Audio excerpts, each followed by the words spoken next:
You might have heard of the stretch reflex before, and you might have seen it demonstrated when a doctor hits a patient's knee with a hammer and then their knee just jerks up.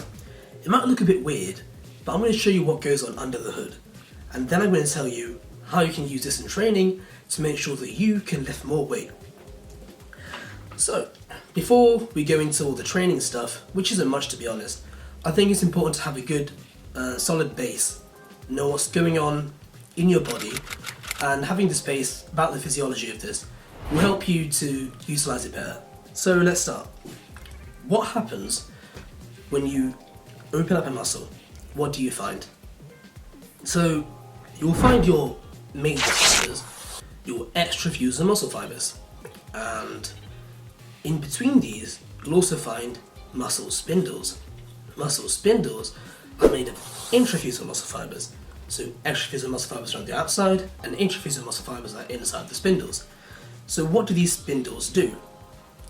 The extrafusor fibers contract and create movement, but the spindles are proprioceptors. This means that they let you know where your body is in space. For example, like if you close your eyes and try to do a task, you can still tell like exactly where your hands are, where your feet are, everything. That's because of these sensory fibers around the spindle fibers. They allow you to sense where your body is in space. So what they do is they detect stretch. That's why this reflex is called the stretch reflex. Their main function is to detect stretch, and they can detect the amount of stretch and the rate at which a muscle is stretched as well.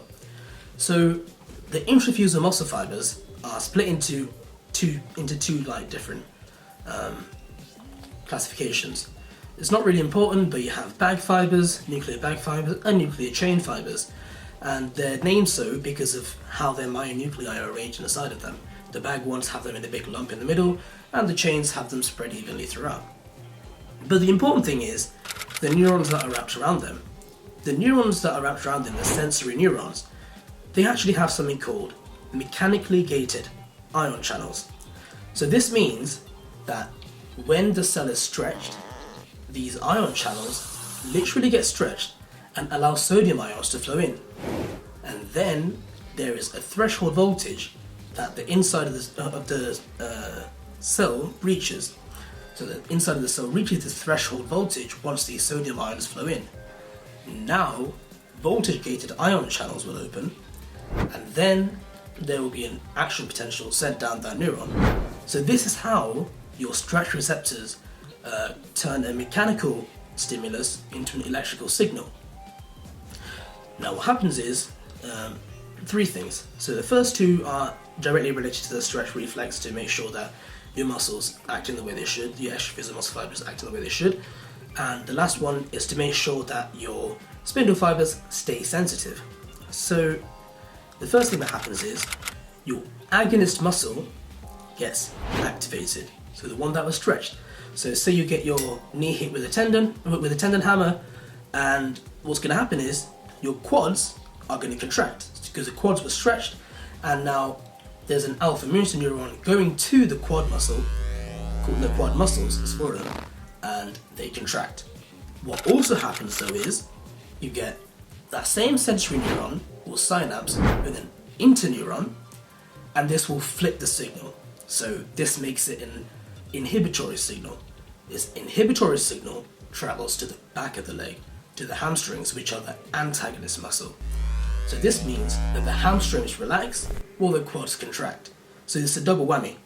So in the bottom of a squat, for example, when you feel this, you feel your quad stretching, and if your hamstrings are contracting, it's going to be harder to move up, isn't it? So it's useful that you have your antagonist muscle relaxing. So we can use this in training. Another thing is, to make sure that the spindle fibers stay sensitive, they have to be stretched out. You'll notice that when the extrafusor muscle fibers contract, the spindle fibers tend to go slack. So this means that the neurons wrapped around them are going to be loose, the mechanically gated ion channels won't be able to feel properly, they won't be able to be stretched to open. So what the spindle fibers actually have are, these intrafusor muscle fibers have contractile elements on their ends. So when a regular muscle fiber contracts, the whole muscle just gets shorter. But when an intrafusal fiber contracts, the ends get shorter and the middle gets stretched out. So, whenever you contract your muscles, these spindle fibers also contract, so this is called alpha-gamma coactivation. So you get your alpha motor neurons, which are going to your major muscles, and your extrafusal muscle fibers, the ones that are creating movement, and you get the gamma motor neurons, which go to the spindle fibers, and these neurons make sure that the spindle fibers stay stretched while the muscle moves. So that's what you see here. So now that we've got all this sorted out, how can you use this in training?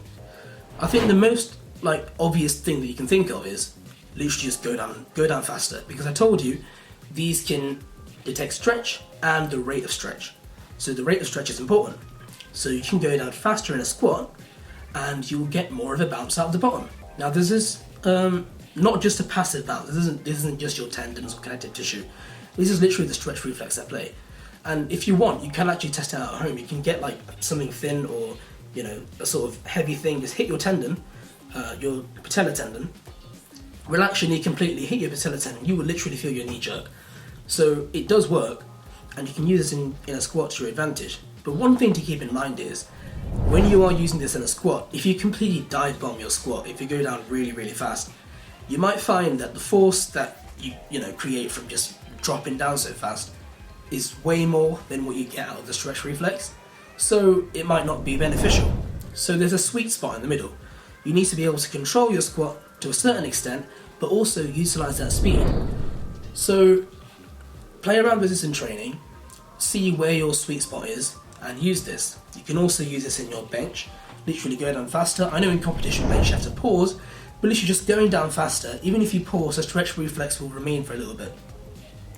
So go down faster, and even if you pause, you'll still feel that stretch reflex coming out the bottom.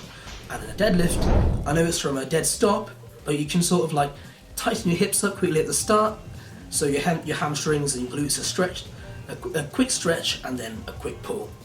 And make sure that you do keep take the slack out of the bar first, obviously. So take the slack out, a quick stretch and a pull up, and that should activate the stretch reflex for you. So I hope that you enjoyed this video. I hope you learned something about the stretch reflex today, and I hope this is something that you can use in your training. So if you enjoyed the video, leave a like. If there's anything you'd like to find out, if you have any questions or any more future video ideas, please leave them in the comments down below, and subscribe if you want to see more like this. Thank you, see you later.